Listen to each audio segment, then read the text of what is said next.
بسم اللہ الرحمن الرحیم۔ شیخ سعدی رحمت اللہ علیہ کا ایک قول ہے، وہ شاگرد جس کو استاد سے عقیدت نہیں وہ مفلس عاشق ہے، اور راستے سے ناواقف مسافر اور بے پر پرندے کی طرح ہے۔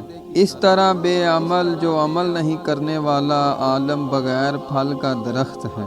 وہ زاہد جس کو علم نہیں ایسا گھر ہے جس کا دروازہ نہیں۔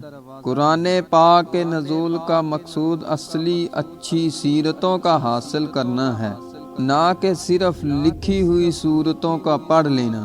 عبادت گزار جاہل پیادے کی طرح اور سستی کرنے والا عامل اس سوار کی مانند ہے جو سواری پر سو گیا ہے۔